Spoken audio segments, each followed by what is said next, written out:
Welcome to the Real Estate Syndication Show. Whether you are a seasoned investor or building a new real estate business, this is the show for you. Whitney Sewell talks to top experts in the business. Our goal is to help you master real estate syndication.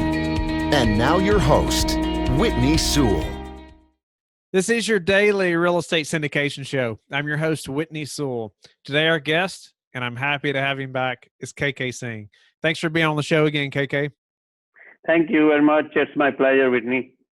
You know, Kay Kay was on a previous show number WS 114. I would encourage you to go back and listen to that to learn more about his story, how he got into real estate, and briefly, he has over 18 plus years of business experience in the U.S. and always seeking expansion opportunities, always interested in new investment opportunities, has multifamily syndicated deals in several locations in the U.S., has several agricultural, commercial, and residential properties in India as well. So KK is a very knowledgeable person about this industry. He's learned very fast, and he's crushing it. I want you all to know who he is, and we're going to learn a lot from him today. So KK, give the listener, just briefly a little more about you. They can always go back to 114 and learn your entire story, but give them a little more about you, and let's dive in. Thank you very much, Whitney. My name is Kay Kay. Live in Fort Wayne, Indiana, and I've been here 18 plus years, almost 20 years now, and have been in the gas station business. And in 2014, we bought 40 single-family houses and got into the real estate business. And soon after that, I realized that the single-family is not what I wanted to do. And I moved on to the multifamily, started learning about multifamily. And I actually started trying to buy our multifamily ourselves. We started with 32 units and gave LOIs, and then slowly we moved on to, we thought, no, we need to go bigger, and we decided to buy like 72 or 96 units. And all the time our offers were rejected because we realized that we don't know the business. It's not like buying single family. It is a whole new animal, and it's a different thing that we need to learn. So I started learning about 4.5 years ago. And also I started investing as a limited partner. And when I invested first time as an LP, I didn't know much about it. I just wanted to learn, and I gave the syndicator a $50,000 check and started learning from there about 3 years ago. Okay. So you wanted to get into multifamily. You quickly realized how long it was going to take with single family, to scale. So you started pursuing multifamily. You started submitting those LOIs, all of them getting rejected. Quickly, you realized it's a whole new animal, like you mentioned, than what you had been doing.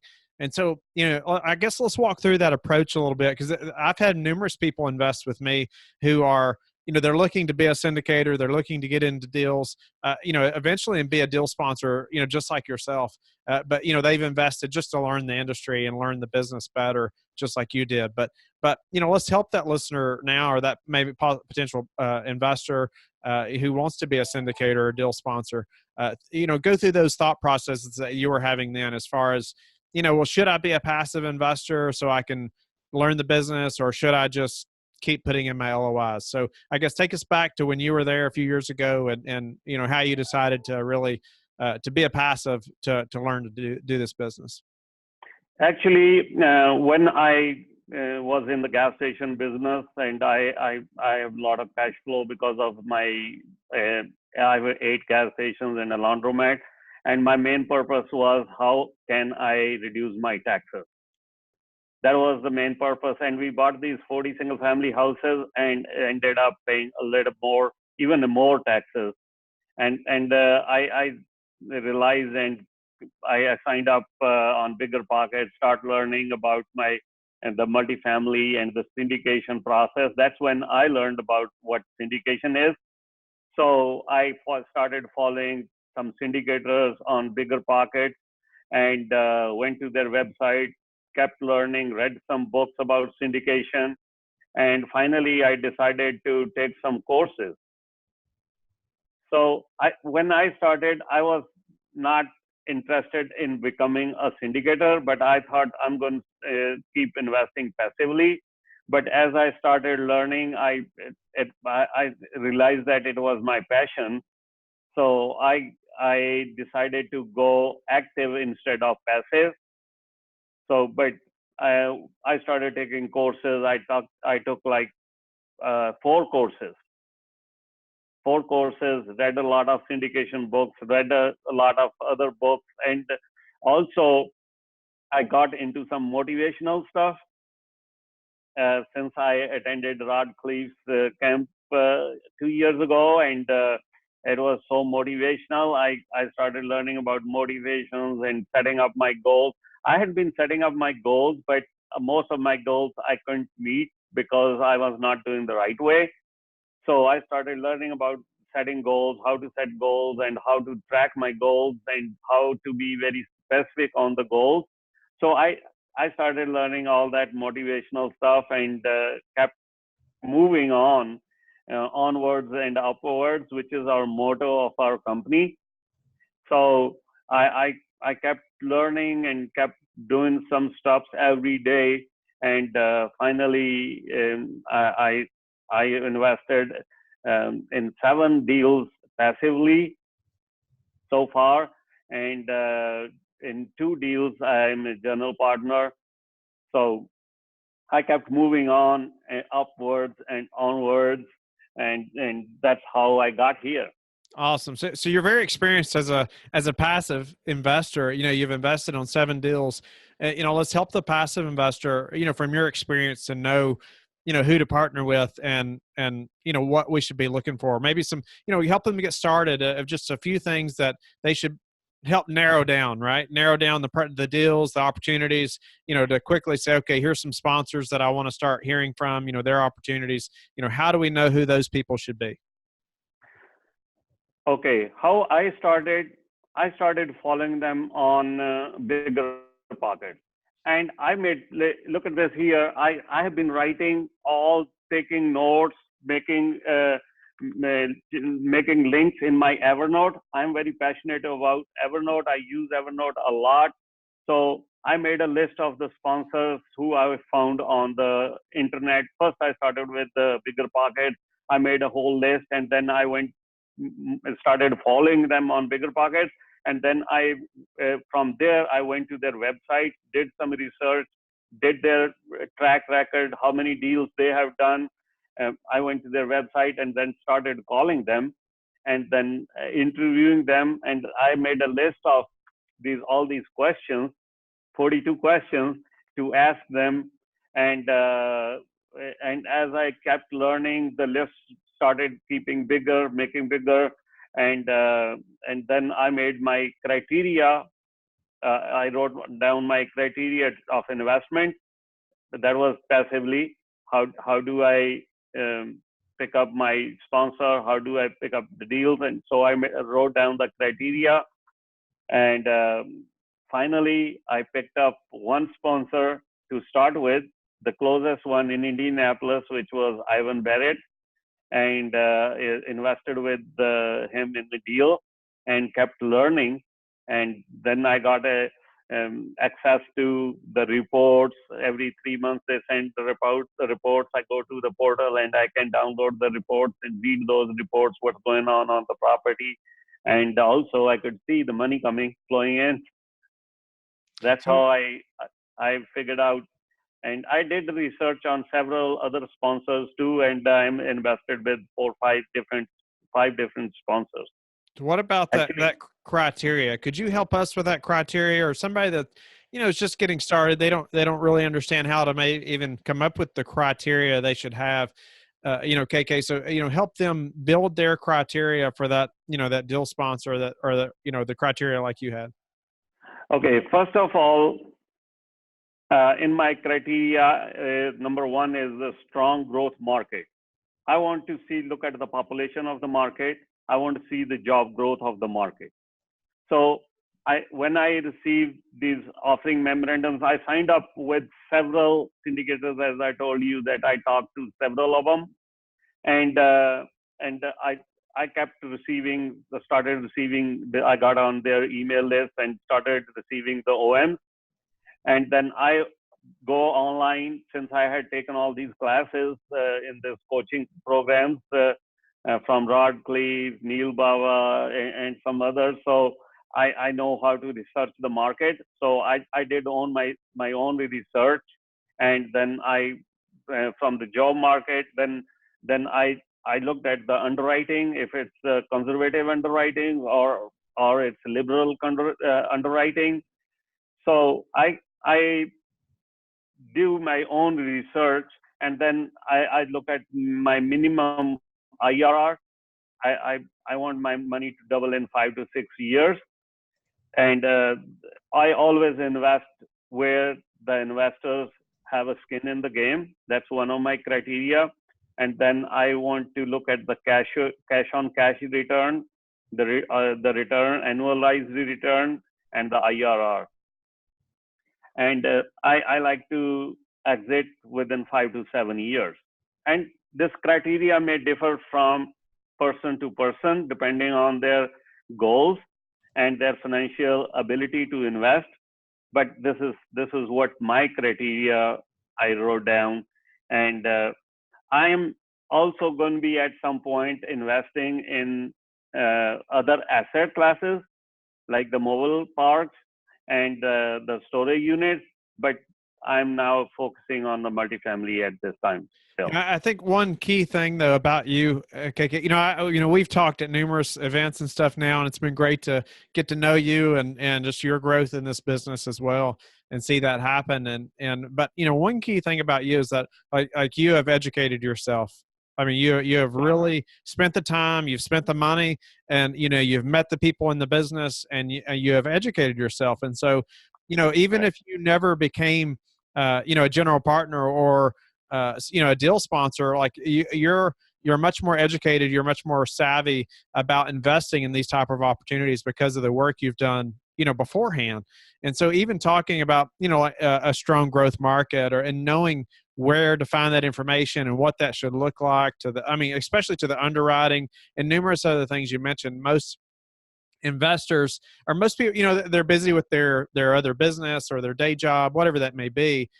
They don't want to have to take the time to educate themselves like you have, so I feel like you're much more savvy than most. But maybe for the listener, what kind of, let's break a few of those down, as far as the strong growth market, job growth, what's going to help you see that, okay, this is a good market as far as job growth and population growth? Do you have a couple specific things on the amount of growth or anything like that, or maybe where you would find that information?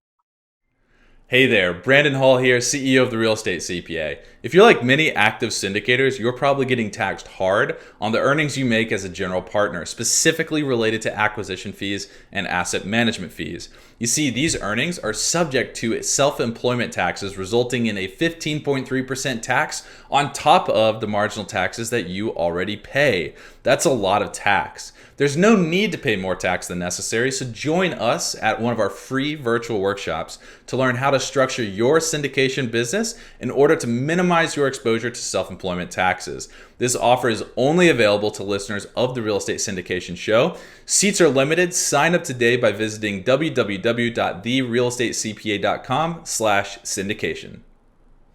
Yes, Whitney, if there is no job growth or if there is no population growth, you cannot expect your occupancy to be higher. You cannot expect the rents to go up.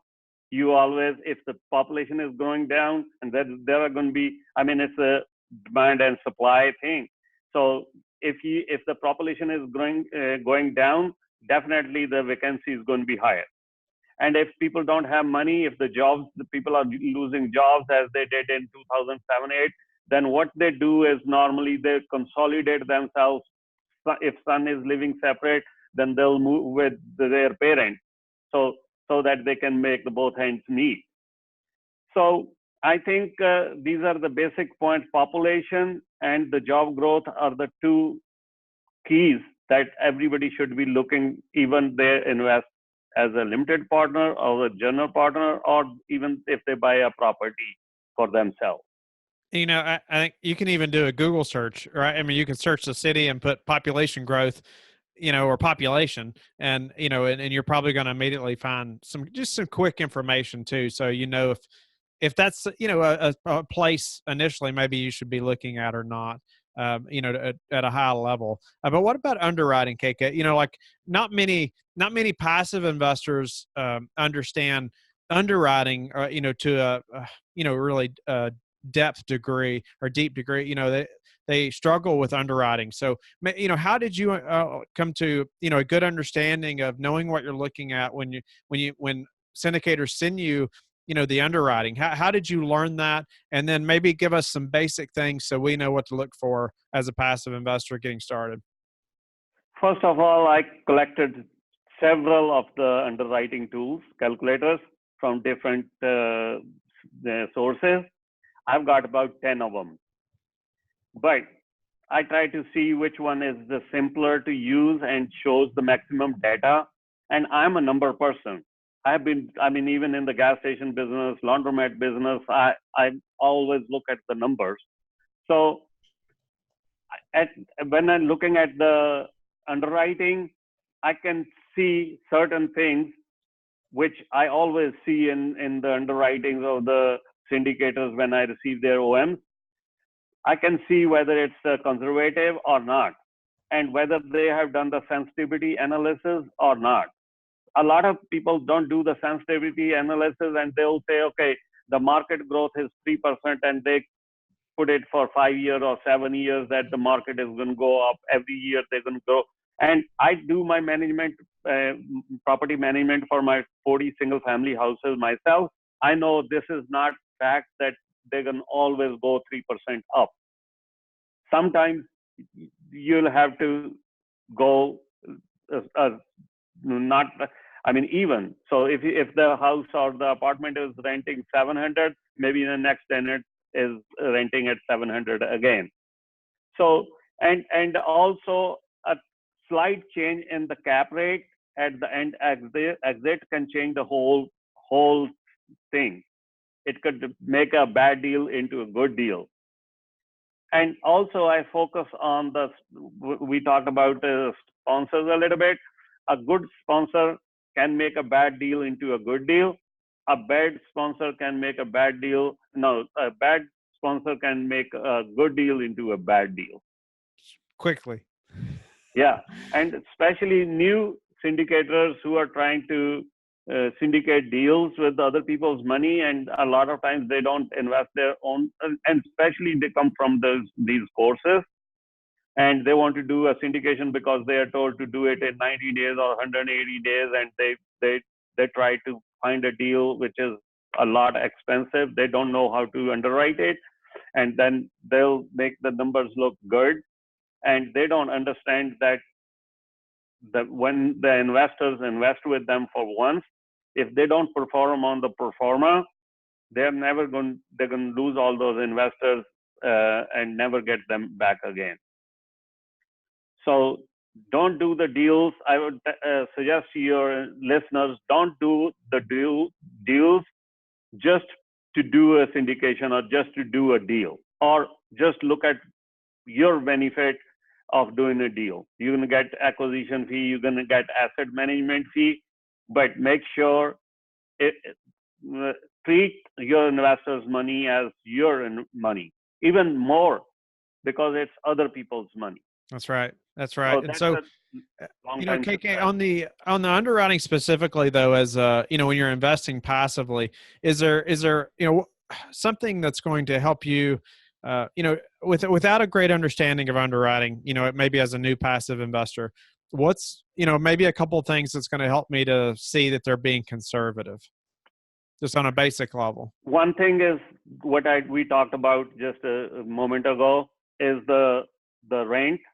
And sometimes the debt is another indicator.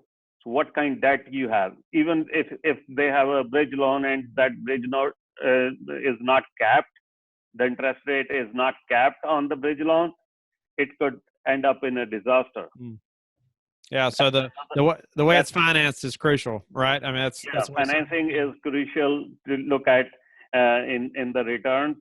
and then preferred return. That's very important.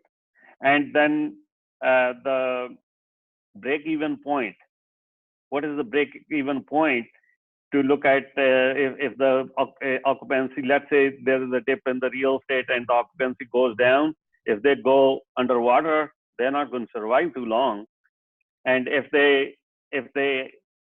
had done the sensitivity analysis, there are variables, there is interest rate change, there is a vacancy change, and there are variables in every underwriting. So do the sensitivity analysis. Sometimes people call it stress test. So do that stress test before you buy the property. Yeah, and I would say ask the deal sponsor for the sensitivity analysis, and have them walk through that a little bit with you, right? Yeah, that's one of my questions in these questions. I had put them on Facebook. That always ask them if they had done the sensitivity analysis, and ask them what the break-even point is. If the break-even point is like 85%, it's definitely going down. It's definitely going underwater. And also the leverage is another. So what percentage leverage is? If it's highly leveraged, and it could go underwater anytime. Yeah. So, as far as, you mentioned like returns. So what, if I'm a new or passive investor, what type of return should I, really try to look to see, on a deal? If I know it's conservative, what's maybe the minimum returns I should expect? I like to have some kind of preferred return. I know, I mean, it's variable. It depends on what kind of property is it. If it's a deep value add property, you may not get. But I always want to get a preferred return, and I always like to give a preferred return as a general partner too. And because that makes the sponsor work harder. And the second thing, I like about 8 to 10% cash on cash, and I want to double my money into 5 to 6 years. I'm not much worried about getting my 25% or 30% or 40% of my money in the third year, because it depends on other people's needs too and their financial goals. But I don't look at that, okay, I need to get my money 25% or 50% of my money in the third year. If it's a bridge loan, they're going to refinance the property again. So I'm not worried about that much. But I try to look at about 18% IRR too. Nice. So yeah, 18% IRR. That's great. Preferred return, I agree. Most sponsors are offering preferred returns now. I think it's pretty standard, or maybe not always, but as a new passive, I would want a preferred return as well. And so, what about your take? As a passive investor, you've invested in 7 deals now, and as a passive investor, so I know you want the best deals. You want the most conservative underwriting, right? You want somebody with that track record. We've talked about that numerous times on the show. How to find that deal sponsor that has that track record and what to look for there. But what about that the newer syndicator that maybe has only had a 1 or 2 syndications? Is that somebody you're willing to partner with? I get calls all the time to raise money for them or to sign their loans as a KP, because I have net worth, and they meet me on the online meetings or Facebook or the networking that I go to, and that they always expect me to.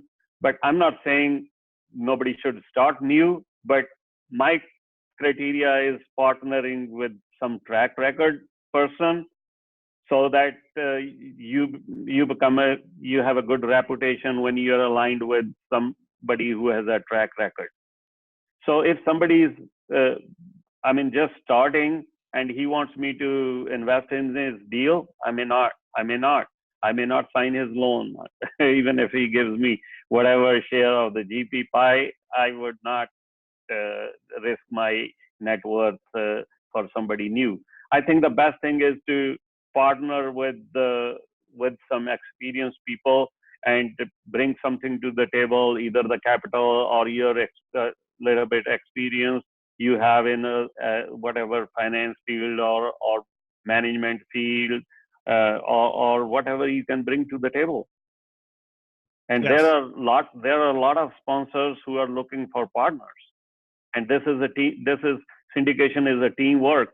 You can find partners, network with partners, and see what you can bring, and always try to partner with people. If you have something that, if let's say I'm a good underwriter, but I'm not a field person, I need to partner with somebody has passionate about the field work, like doing due diligence and going and doing the property management or the asset management, whatever. I mean, you can bring to the table. So KK, we're about out of time, but I saw any final words for, that passive investor that's looking to invest in deals. Maybe they're just learning the syndication business. They're brand new to investing in this type of, this type of asset or this type of investing. What would you tell them? Any final things maybe that I didn't ask you that you'd like to share with them? You did ask me in the beginning, but I didn't answer at that time. I kept it for now. I always suggest to your listeners that invest in yourself before you invest in any real estate. Try to learn the business. Try to educate yourself. There's a lot of material out there. It's free also. You join some Facebook groups. There's a lot of people throwing a lot of information there. You can learn from them, buy some books, read some books, podcasts, all free stuff where you can learn. I listen to one podcast every day, and I have been listening to one, I think, about 3 years. Wow. You've covered a lot of podcasts. I whenever I'm at the gym, I listen to at least one. Sometimes I listen to two. Today I listen to yours. I appreciate that. Yeah. Appreciate that, KK. Yeah. So, thank you again, KK, for your time and sharing your expertise. I've appreciated just, becoming friends with you and getting to know you at different events, and us communicating, and you just the way you've invested in numerous deals. Now you're on the GP side of a few deals, and you're making it happen. And I know a lot of people, would like to follow in your footsteps and make their business happen like you have. And, tell the listeners how they can learn more about you and get in touch with you.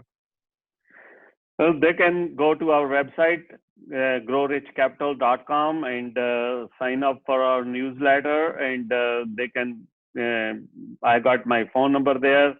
My cell phone number is 260-341-1964, or they can email me at kk@growrichcapital.com, and or they can join our Facebook group, which is 10x Multifamily Investing Group.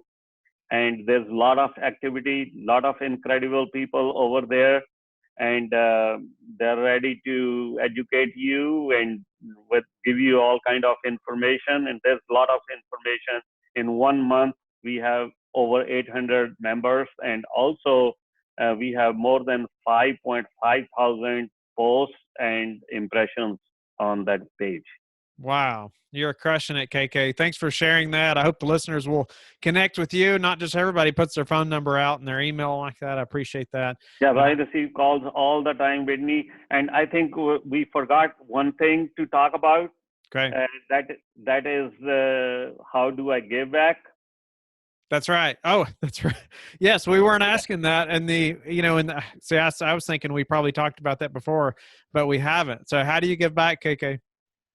We have our own charity. That's sdvcharity.org, and we donate about $25,000 every year to 6 different organizations all over the world.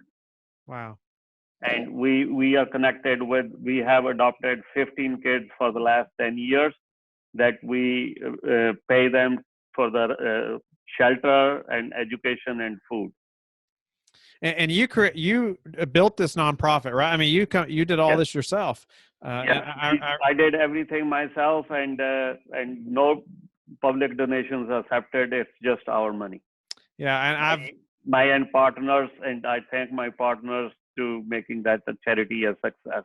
Wow. Thank you so much for sharing that, KK, and what you're doing there. I remember us talking about that. It's just impressive. You find something like that you want to pursue, and you just dig in and you learn everything about it you can. It's obvious. You're doing the same thing in the syndication business now, but appreciate how you give back and you sharing that with us.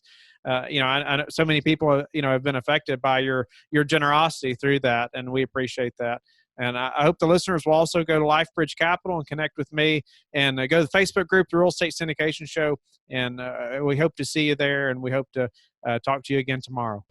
Thank you for listening to the Real Estate Syndication Show, brought to you by LifeBridge Capital. LifeBridge Capital works with investors nationwide to invest in real estate, while also donating 50% of its profits to assist parents who are committing to adoption. LifeBridge Capital, making a difference, one investor and one child at a time. Connect online at www.lifebridgecapital.com for free material and videos to further your success.